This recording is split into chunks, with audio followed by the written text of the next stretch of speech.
Hi welcome back to my channel. ఈరోజు కథ పెళ్లి సంతకం 27 భాగాన్ని వినేద్దాం. అజయ్ తన ఫోన్లో ఉన్న వీడియో ఒకటి తీసి చూపిస్తాడు. వంశీ, కౌశిక్ షాక్, తలలు పక్కకు తిప్పుకుంటారు. వీడియో చూడలేక అజయ్ కళ్ళల్లో నీళ్లు తిరుగుతాయి. చాలా బాధగా ఎమోషన్ అవుతాడు. కౌశిక్ కోపంగా అజయ్ని చూసి, వీడియో ఎక్కడిదిరా, నువ్వు దానికెందుకు బెండ్ అవుతున్నావు, అది నిజమో అబద్ధమో తెలుసుకోలేవా? అజయ్ కోపంగా చూస్తాడు. వంశీ అజయ్ని చూసి, ఈ వీడియో ఎలా దొరికింది నీకు, అసలు ఎవరు తీశారు చెప్పు అజయ్. అజయ్ కౌశిక్ని, వంశీని చూస్తూ, ఆ రోజు ఏం జరిగిందో చెప్తాను. కౌశిక్, మనిద్దరం కలిసి ప్రభాస్ వాళ్ళ ఇంటికి వెళ్ళాక తెలిసింది కదా. తర్వాత నేను ఆలోచించి వల్లి ఇలా ఎందుకు చేసిందో తెలుసుకోవాలనుకున్నాను. ఒకరోజు కావాలని వల్లిని కలిశాను. తను చాలా నార్మల్గా ఉంది నాతో. పెళ్లి నుంచి వెళ్ళిపోయాక చాలా హ్యాపీగా ఉంది.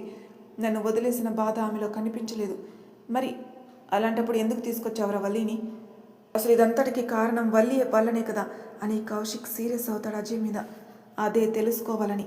నన్ను వదిలిపెట్టే అంత బలమైన కారణం ఏముందని వల్లి దగ్గరికి వెళ్ళి అడిగాను.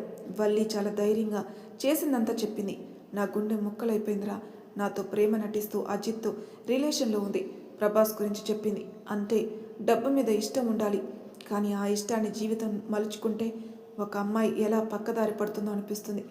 వదిలేద్దామనుకున్నా. నేను వెళ్తుంటే నాకు ఒక వీడియో చూపించింది. అందులో సీత ఉందిరా. నా ప్రాణాలన్నీ పోయాయి. మనసంతా మెలిపెట్టినట్టుంది. సొంత చెల్లెలి వీడియో తీసి నన్ను బ్లాక్మెయిల్ చేస్తుంది. కౌశిక్, వంశీ ఆశ్చర్యపోతారు. అసలు వాళ్ళకి మాట్లాడటమే రావట్లేదు. సొంత చెల్లెలి వీడియో తీసింది వల్లేనా? అలా ఎందుకురా? సీత అంటే ఎందుకురా కోపం? ఎందుకు కోపం అంటే, ఇప్పుడు నేను తనని పెళ్లి చేసుకోవాలి, సీతను వదిలేయాలి. ఆ వీడియో తన దగ్గర మాత్రం లేదు, అజిత్ దగ్గర కూడా ఉంది. కౌశిక్ అజయ్ మీద సీరియస్ అవుతూ, అజిత్ దగ్గర ఎలా పెట్టింది అంటే, వాడు ఈ వీడియో చూశాడా? చూసే ఉంటాడు. వాడు అలాంటి వాడే కదా. ఇంకొక విషయం ఏంటంటే, సీతని తీసుకుని అమెరికా వెళ్ళాలని డిసైడ్ అయ్యాడు. ఆ విషయం ఇంకా వల్లికి తెలీదు. అంటే ఇందులో అజిత్ పాత్ర ఎక్కువగా ఉంది. వాడు ఇవన్నీ చేయడానికి కారణం ఏంటి? అమ్మాయిల మీద వ్యామోహమే కదా. పెళ్ళైన సీతని ఎందుకు? వాడు అలాంటి వాడే. హేమ మీద బాగా ఇంట్రెస్ట్గా ఉన్నాడు. ప్రభాస్ని వల్లి ద్వారా బ్లాక్మెయిల్ చేయించాడు. ఇప్పుడు హేమ సేఫ్గా ఉంటుంది, కానీ సీత సేఫ్గా లేదు. వాడు ఏం చేయడానికైనా సిద్ధంగా ఉన్నాడు. సీత వీడియోసే కాదు, సీతను ప్రతి అడుగు అబ్జర్వ్ చేశాడు. ఎవ్వరికీ తెలియకుండా సీతతో మాట్లాడుతున్నాడు కూడా. ఏంటి, సీతకి అజిత్కి పరిచయం ఉందా? అవును ఉంది, కానీ అజిత్ పేరుతో కాదు, కమల్ అనే పేరుతో వాడు సీత లైఫ్లోకి ఎంట్రీ ఇచ్చాడు. వాడికి ఎలా పరిచయం రా సీత? ఎలా అంటే, కాలేజీలో అభి ఉన్నాడు కదా, సీతకి ప్రపోజ్ చేశాడు. సీతకి ఇంట్రెస్ట్ లేదు. అభిని వాడు పరిచయం చేసుకుని నీకు సీతతో పెళ్లి చేస్తానని అభికి ఆశ చూపించాడు. అలా దగ్గరై వల్లి, అజిత్, అభి ముగ్గురు ఫ్రెండ్స్ అయ్యారు. అభికి ఏం తెలియకుండా అజిత్ సీతతో ఫ్రెండ్షిప్ చేశాడు. వాడు వెనక ఉన్నాడని ధైర్యంతో అభి సీతని విసిగించడం స్టార్ట్ చేశాడు. సీత అభి టార్చర్ తట్టుకోలేక ఇంట్లో చెప్పలేక సతమతమయ్యేది. అదే టైంలో సీత ముందు అజిత్ కమల్గా వచ్చి అభి సీతని టార్చర్ చేస్తుంటే కమల్గా వచ్చి సేవ్ చేశాడు సీతని. కొంచెం మంచి కార్నర్ వచ్చింది సీతకి. అభిని బెదిరించి చాలా దూరం పంపిస్తాడు. అప్పటికే అభి అజిత్ని అర్థం చేసుకుని వాడి చేతిలో చస్తానని వెళ్ళిపోతాడు. అభి దూరంగా. సీతని ఇప్పటి వరకు అప్పుడప్పుడు మాట్లాడుతూ టచ్లోనే ఉన్నాడు. ఇదంతా నీకెలా తెలుసు? సీత ఆఫీస్కి ఇంటికి తప్ప మరి ఎక్కడా కలవదు కదా. కలవదు. 2-3 సార్లు ఆఫీస్ దగ్గర నేనే చూశాను. అనన్య సీత మాట్లాడుతుంటే ఆ అజిత్తే అని అర్థమైంది. ఒకసారి అనన్య సీత మాట్లాడుకుంటుంటే విన్నాన్రా. వాడి పేరు కమల్ అని. జస్ట్ ఫ్రెండ్ లాగా మాట్లాడుతుంది, కానీ మంచి ఒపీనియన్ ఉంది సీతకి కమల్ మీద. ఓ షెట్, వీడిలా కూడా సీతకు దగ్గర అవుతున్నాడా? వంశీ కోపంగా, ఎలా చూస్తూ ఊరుకున్నావేంట్రా అజయ్? ఎందుకు ఆలోచిస్తున్నావు? సీతకి ఇదంతా చెప్పి కమల్ని దూరం చేయొచ్చు కదా. ఎలా చేస్తాను? వీడియోస్ ఉన్నాయి. తన బట్టలు మార్చుకుంటుంటే వల్లి చేత వీడియోస్ తీయించాడు. ఒక్క వీడియో కాదు, 10 వీడియోలు ఉన్నాయి సీతవి. కౌశిక్ కోపంగా, ఆ వీడియోలో చూసి కూడా నీ కోపం రావట్లేదరా? అజయ్ కోపంగా అక్కడున్న ఫర్నిచర్ అంతా ధ్వంసం చేస్తాడు. కోపమా రగులుతుందిరా గుండెల్లో. సీత వీడియోస్ చూశాక వాళ్ళిద్దరు ఎంత నీచంగా ఉన్నారన్నది. వల్లి తన జల్సాకు వెళ్ళిపోవచ్చు కదా. సీతను ఎందుకు లాగాలి? సీతను చూడలేకపోతున్నాను. నాకు సీత కావాలరా. సీతకి దగ్గర కాలేకపోతున్నాను. దగ్గరైతే ఆ అజిత్ కాడు ఊరుకోడు, ఏదైనా చేస్తాడు. కమల్ వేషంలో వచ్చి సీతని లాక్కెళ్తాడు. మరి నువ్వు ఇప్పుడు వల్లిని పెళ్లి చేసుకుంటే విడాకులు ఇస్తే కమల్కి దగ్గర అవుతుందిరా సీత. అదెందుకురా ఆలోచించట్లేదు అజయ్? వంశీ, నాకు అవన్నీ విషయాలు తెలియవా? సీతకి విడాకులు ఇస్తాను, కానీ కమల్కి దూరంగా పంపిస్తాను. వల్లిని పెళ్లి చేసుకుని ప్రేమించినందుకు నేను శిక్ష అనుభవిస్తాను. కానీ సీతకి ఏమీ తెలీదు. ఎలాగైనా వాడి దగ్గర వీడియోస్ తీసేసి సీతను సేవ్ చేస్తాను. తనకు ఒక మంచి లైఫ్ ఉంది. కౌశిక్ అజయ్ అలా చెప్తూ ఉంటే తన కళ్ళల్లో నుంచి నీళ్లు వస్తున్నాయి. విన్న కౌశిక్ వంశీకి మైండ్ సరిగ్గా పని చేయట్లేదు. అక్కడే సోఫాలో కూర్చొని ఏమీ చేయలేక ఏడుస్తూ ఉంటాడు అజయ్. వంశీ బాధగా అజయ్ని హక్ చేసుకుంటాడు. ఎంత బాధని గుండెల్లో పెట్టుకున్నావు? ఇన్ని రోజులు నువ్వు వల్లిని తీసుకొస్తే వల్లి మీద ప్రేమతో ఉన్నావనుకున్నా, కానీ సీత మీద ప్రేమతో ఇదంతా చేస్తున్నావా? ఏం చేయాలి వంశీ? సీతను సేఫ్గా ఉంచాలంటే నేను వల్లిని పెళ్లి చేసుకోవాలి. నా లైఫ్ ఏమైనా పర్వాలేదు, సీతకి ఏం కావద్దు. పెళ్లి చేసుకున్నాక అజిత్కి నేనంటే ఏంటో చూపిస్తాను.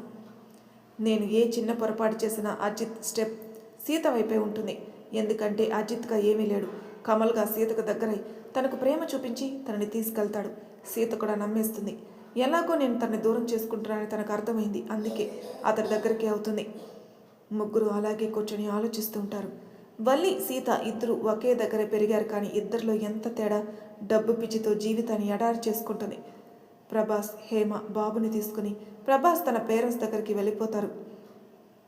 అజిత్ ఇదంతా తెలుసుకుంటాడు. కోపంతో రగులుతూ, అజయ్ ప్రభాస్ని సేవ్ చేశావు కదా, నాకు హేమ కావాలిరా అని బాగా తాగి ఇంట్లో ఉన్న ఫర్నిచర్ అంతా పగలగొడుతుంటాడు. ఇంట్లో పని వాళ్ళొచ్చి అజిత్ని ఆపేస్తారు. అజిత్ కోపంగా వాళ్ళని కూడా ఇష్టం వచ్చినట్టుగా కొడతాడు. మీరెవర్రా? నా దగ్గర నుంచి వెళ్ళిపోండి. నేను చేసే ప్రతి ప్లాన్ సక్సెస్ అయింది. ఇప్పుడు అజయ్తో నేను ఓడిపోవాలా? నిన్ను వదలను అజయ్. నువ్వు ప్రేమించిన వల్లిని లాగేశాను. సీతను కూడా నీ నుంచి దూరంగా తీసుకెళ్తాను. నువ్వు చూస్తూ ఉండు అని ఆవేశంగా ఫుల్ బాటిల్ తాగేసి అక్కడే పడిపోతాడు. అజయ్కి మనోహర్ ఫోన్ చేస్తాడు. అజయ్కి తెలుసు అక్కడ ఏం జరుగుతుందో. సరే వస్తున్నాను, ఫోన్ పెట్టేస్తాడు. అజయ్తో పాటు కౌశిక్ కూడా వెళ్తాడు. వంశీ వాళ్ళతో వెళ్ళి ఇంట్లోకి వెళ్ళిపోతాడు. అజయ్ ఇంటికి వెళ్ళేసరికి రమేష్ ఇంట్లో గొడవ చేస్తూ ఉంటాడు. అజయ్ని చూడగానే దగ్గరకు వచ్చి, అజయ్ ఏం ఆలోచిస్తున్నావు? నువ్వు వల్లిని పెళ్లి చేసుకోవడం ఏంటి? సీతతో ఆల్రెడీ పెళ్ళయింది, దానికి ఎలా విడాకులు ఇస్తావు? మామయ్య, మీరు అర్థం చేసుకుంటే మంచిది. నేను వల్లిని ప్రేమించాను. నా మనసులో వల్లి మాత్రమే ఉంది, సీత లేదు. అందుకే సీతకి విడాకులు ఇస్తాను. మీరు వేరే అబ్బాయికి ఇచ్చి పెళ్లి చేయండి. రమేష్ ఆవేశంగా అరుస్తూ వల్లి దగ్గరికి వెళ్ళి చావు బాదుతాడు. వెళ్ళిన దానివి సీత జీవితంలోకి వచ్చావు. నీ ఇష్టంగా వెళ్ళిపోయావు కదే, మళ్ళీ సీత జీవితంలోకి ఎందుకు వచ్చావు? నువ్వు ఎలా అయిపోయినా నాకు పర్వాలేదు, నాకు నా సీత ముఖ్యం అని అక్కడే కుప్పకూలి ఏడుస్తుంటాడు రమేష్. అజయ్ వల్లిని అక్కడి నుంచి తన గదిలోకి తీసుకుని వెళ్తాడు. అందరికీ అసహ్యంగా ఉంటుంది వల్లిని తీసుకుపోవడం. అందరిలో కోపం, కానీ ఏమీ చేయలేక మౌనంగా ఉండిపోతారు. అజయ్ ఫోన్లో పెళ్ళి అరేంజ్ చేస్తూ ఉంటాడు. 2-3 రోజుల నుంచి ఇల్లంతా సైలెంట్గా ఉంటుంది. వల్లిని ఆ రోజు రెడీ చేసుకుని టెంపుల్కి బయలుదేరతాడు. పోయేవాడల్లా అజయ్ ఆగి వాళ్ళ అమ్మ నాన్న వైపు చూస్తాడు. ఇద్దరు తల వంచుకుంటారు. మామయ్య వైపు అత్తయ్య వైపు చూస్తాడు. వాళ్ళైతే తల పక్కకు తిప్పేస్తారు. వాళ్ళు రారని గ్రహించి వల్లిని తీసుకుని కారులో బయలుదేరతాడు అజయ్. అజయ్ వెళ్ళగానే మహా అక్కడే కళ్ళు తిరిగి పడిపోతుంది. మనోహర్ పట్టుకుని సోఫాలో పడుకోబెట్టి మహాని పిలుస్తాడు. సీత వాటర్ తీసుకొచ్చి మొహం మీద చల్లి కాసేపు అయ్యాక మహాకి మెలకు వస్తుంది. మహా తన భర్తని పట్టుకుని బాగా ఏడుస్తుంది. మన ఇంటికి ఏం పట్టిందండి? ఎందుకు ఇలా అవుతుంది? పోయింది పోయినట్టు పోకుండా మళ్ళీ వచ్చి వాడిని పెళ్లి చేసుకుంటుంది, ఎలా అయిపోయేదండి అని ఏడుస్తుంది. రమేష్ చాలా కోపం బాధగా ఉంది. సీతను చూడలేకపోతున్నాడు. ఎంత ఆపాలని ప్రయత్నించినా ఆపలేకపోతున్నాడని బాధపడుతున్నాడు. రమేష్ కౌసల్యాని పిలిచి సీత చేయి పట్టుకొని మహా మనోహర్ దగ్గరకు వచ్చి, అక్క, నేను సీతను తీసుకెళ్తాను. అజయ్ నిర్ణయం అదే అయినప్పుడు సీత ఎందుకు ఇక్కడ ఉండాలి? మనమే పెళ్లి చేసి తప్పు చేశాం. దానికి ఒక మంచి జీవితం ఉంది. నేను ఎలాగో దాని జీవితాన్ని చక్కగా చేస్తాను. ఇంకా మేము వెళ్తాం అని బయటికి వెళ్ళిపోబోతాడు. అప్పుడే కౌశిక్ పరిగెత్తుకుంటూ వచ్చి మనోహర్ని రమేష్ని పిలిచి, అంకుల్, మీరు పక్కకు రండి, మీతో మాట్లాడాలి అంటాడు. మనోహర్ కౌశిక్ని చూసి, అవసరం లేదు, ఇప్పుడు మేమంతా ధైర్యంగా ఉన్నాం. మా గుండె రాయి అయిపోయింది. నువ్వు ఏది చెప్పినా వింటాం కౌశిక్, చెప్పేస్తాయి. అంకుల్, అది కాదు, కొంచెం చెప్పేది వినండి. ఆడవాళ్ళు తట్టుకోలేరు. అన్నీ తట్టుకుంటాం కౌశిక్, చెప్పేసాయి. మేమిప్పుడు రాయిలాగానే బ్రతకాలి అంటుంది మహా. కౌశిక్కి తప్పలేదు. అంకుల్, అజయ్ వెళ్తున్న కార్కి యాక్సిడెంట్ అయింది, అంతే అని చెప్పడం ఆలస్యం. అంతే అక్కడున్న వాళ్ళందరూ షాక్ అయి గట్టిగా అరుస్తారు. మహా పరిగెత్తుకుంటూ కౌశిక్ని పట్టుకుని, ఎలా జరిగింది అజయ్? అజయ్ ఎలా ఉన్నాడు? చెప్పురా, ఏమైంది అని కౌశిక్ కాలు మీద పడుతుంది.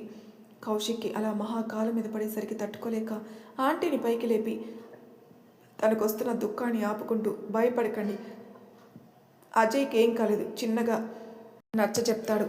మనోహర్ కంగారు పడిపోయి, ఎలా జరిగింది? వాడు పెళ్లి చేసుకుంటానని కదా వెళ్ళాడు. మేము ఒక్క మాట కూడా మాట్లాడలేదు. కావాలని చేశారా? అనుకోకుండా జరిగిందా అని ఏడుస్తాడు. రమేష్, కౌసల్య పరిస్థితి అయితే మాటల్లో చెప్పలేం. అలాగే నిలబడి చూస్తున్నారు. వంశీ అక్కడికొచ్చి, మీరేం కంగారు పడకండి, నేను హాస్పిటల్కి తీసుకెళ్లాను, మీరందరూ రండి అని వంశీ కౌశిక్ని ముందు పంపించేసి తర్వాత వీళ్ళందరితో హాస్పిటల్కి హడావిడిగా బయలుదేరుతుంటే బామ్మ వచ్చి, నేను వస్తానురా, నా మనవడికి అలా అయింది, నేను ఒక్కదాన్ని ఇంట్లో ఉండలేను అని వాళ్ళతోటే వెళ్తుంది. అందరూ హాస్పిటల్లోకి వెళ్తారు. ఐసీయూలో అజయ్ పడుకొని ఉంటాడు. అలా కొడుకుని చూడగానే మహా తట్టుకోలేకపోతుంది. మనోహర్ అప్పటి వరకు నిబ్బరంగా ఉన్న మనిషి కొడుకును అలా చూసేసరికి తట్టుకోలేక అక్కడే కూలబడతాడు. అనన్య పరిగెత్తుకుంటూ వాళ్ళ నాన్నను పట్టుకుని డాక్టర్ని పిలిచి మనోహర్ని కూడా అడ్మిట్ చేస్తారు. సీతలో చలనం లేదు, ఒక్క మాట కూడా మాట్లాడట్లేదు. దూరం నుంచి అజయ్ని చూస్తూ నిలబడింది. రమేష్ వాళ్ళ అక్క దగ్గరికి వెళ్ళి, అక్క, నన్ను క్షమించు, నా కూతురు వల్లే ఇలా జరిగింది, మీ కుటుంబం అంతా ఇలా అయిపోయిందని ఏడుస్తాడు. ఎవరి కర్మకి ఎవరు బాధ్యులురా, మనకిలా రాసి పెట్టింది జరుగుతుంది.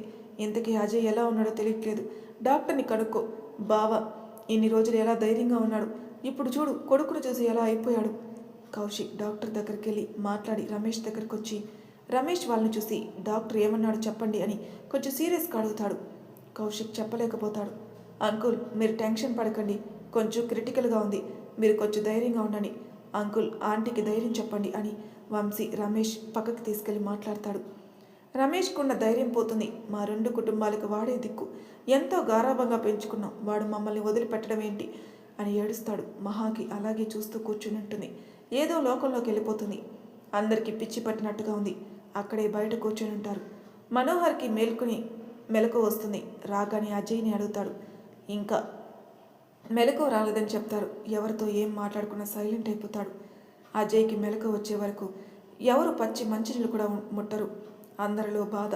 ఒక్కొక్కరు చూసుకోకున్న బాధను దిగమింగుకుంటూ అక్కడే పడిగాపులు కాస్తున్నారు. కుటుంబం అంతా హాస్పిటల్లోనే ఉంటుంది. వాళ్ళతో పాటు కౌశిక్, వంశీ కూడా ఉన్నారు.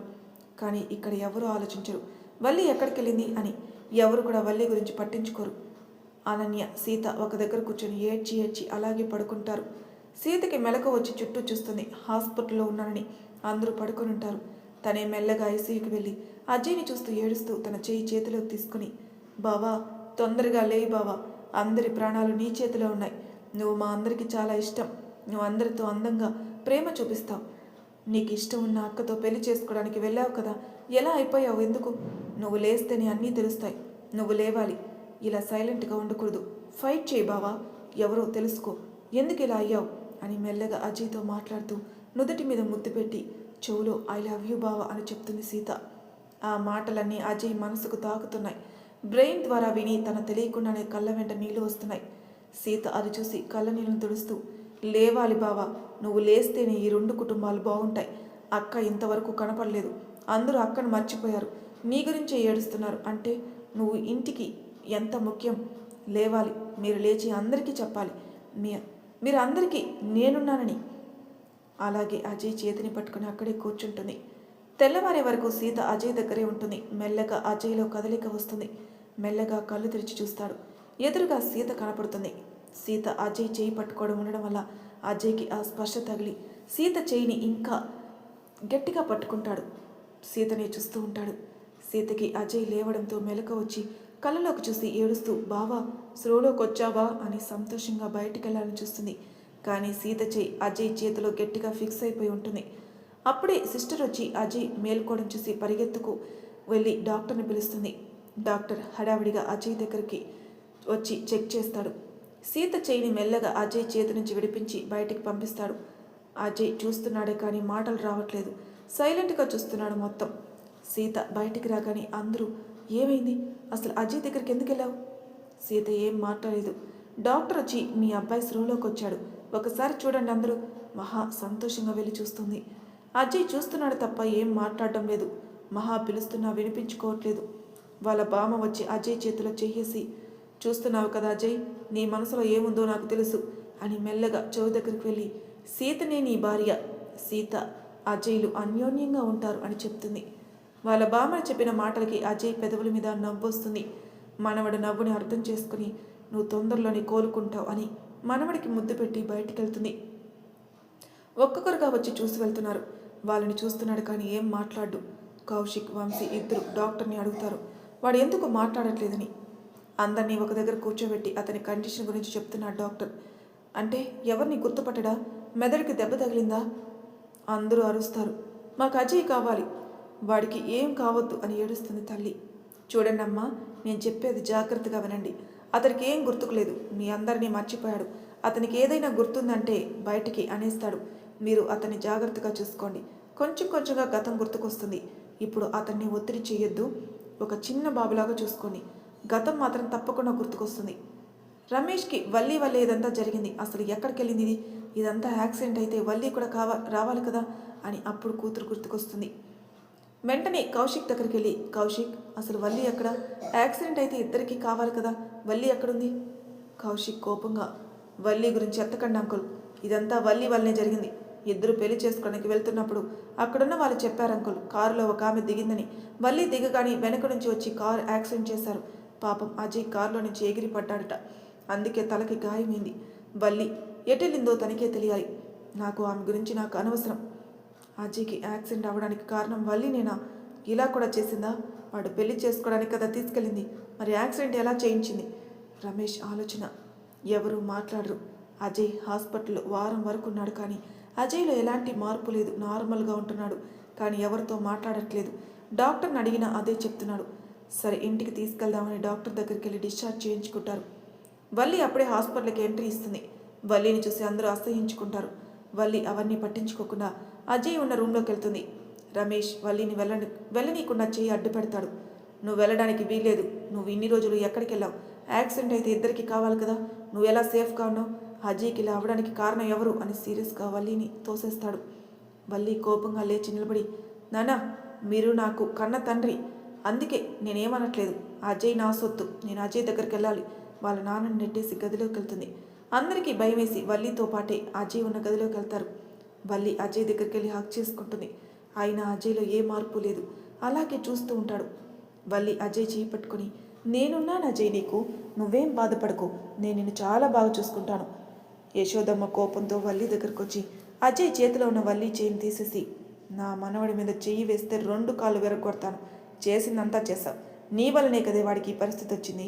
ప్రేమించానంటే పెళ్లి వరకు వచ్చాడు, ఏం పాపం చేస్తాడు? నిన్ను ప్రేమించినందుకు వాడికి ఈ గతి పట్టించావు అని వల్లిని పక్కకు లాగేస్తుంది కోపంగా. వల్లి ఏమీ తగ్గకుండా అమ్మమ్మ ఎదురుగా వచ్చి, మీరెవరు చెప్పడానికి? నేను ఇష్టపడ్డాను, అతను ఇష్టపడ్డాడు, పెళ్లి చేసుకొని తీరుతాం అని అజయ్ దగ్గరికి వెళ్ళి గట్టిగా చేయి పట్టుకుంటుంది. వల్లి చేసే హంగామాత అందరూ చూస్తున్నారు. అందరూ అడగాలనుకుంటారు, కానీ అజయ్ పరిస్థితి చూసి ఎవరు అడగలేకపోతారు. ఇప్పుడు ముందు అజయ్ మంచిగా ఉండాలి అని రమేష్ కౌశిక్ని చూసి తీసుకెళ్దామంటాడు. సరే అంకుల్, నేను కారు రెడీ చేస్తాను, మీరందరూ బయటికి రండి. వల్లి మాత్రం అజయ్ని అస్సలు వదలదు, అలాగే పట్టుకొని నిలబడుతుంది. వల్లి అజయ్ చేయి పట్టుకుని ముందడుగు వేయాలనుకుంటుంది. అజయ్ వెంటనే వల్లి చేయి తీసేసి వల్లిని కోపంగా పక్కకు తోసేస్తాడు. ఆ దెబ్బకి వల్లి అక్కడున్న డోరుకు తగిలి కింద పడుతుంది. అజయ్ ప్రవర్తనకి అందరూ అలాగే చూస్తారు. అంత సడన్గా అజయ్ వల్లిని తోసేయడం. వల్లి కోపంగా అజయ్ అని గట్టిగా అరుస్తూ, అజయ్ నేను నీ వల్లిని, నీ మనసులో ఉన్న వల్లిని నేనే, నన్నెందుకు తోసేస్తున్నావు? వీళ్ళందరూ మన ఇద్దరికి పెళ్ళి ఒప్పుకోలేదు. అజయ్ కోపంగా వల్లి ముందుకొచ్చి చెంపలు వాయి కొడతాడు. మర్యాదగా మాట్లాడు, నువ్వెవరో నాకు తెలియని నా దగ్గరికి వచ్చేలా నిలబడతావు? నాకు తెలిసింది ఒక్కరే ఒకరు, నాకు వాళ్ళే కావాలి అంటాడు. అజయ్ మాట్లాడడం విని అందరికీ ఆనందంగా అనిపిస్తుంది. ఆ ఒక్కరు ఎవరో అని చూస్తారు. వల్లి అజయ్ దగ్గరికి వచ్చి, నువ్వు ఎంత కొట్టినా సరే నేను నీ వల్లిని, నీ మనసులో ఉన్నది కూడా నేనే అంటుంది. అజయ్కి ఇంకా చిరాకు పడుతూ తనని లాగి అవతలకి విసిరేసి కొడతాడు. దెబ్బకి రూమ్లో నుంచి బయటపడుతుంది. వల్లిని అలా కొడుతున్నా ఎవరికి ఏ బాధ లేదు. అజయ్ వాళ్ళని చూస్తూ, నాకు సీత కావాలి, నా సీత ఎక్కడా అంటాడు. అక్కడున్న వాళ్ళ ముఖంలో సంతోషంతో వెలిగిపోతుంది. వాళ్ళ మధ్యలో నిలబడ్డ సీతను అజయ్కి చూపిస్తారు. అజయ్ సీతను చూసి, ఓయ్ సీత ఇలారా, నిన్నే అని తన చేయి పట్టుకుని ముందరికి అడుగు వేస్తాడు. మరి తర్వాయి భాగంలో ఏం జరగబోతుందో నెక్స్ట్ ఎపిసోడ్లో తెలుసుకుందాం. అంతవరకు నా ఛానల్ సబ్స్క్రైబ్ చేయని వాళ్ళు ప్లీజ్ సబ్స్క్రైబ్ చేసుకోండి, లైక్ చేసి షేర్ చేయండి. మీ అభిప్రాయాలు నాకు కామెంట్ రూపంలో తెలియజేయండి. Thank you for listening.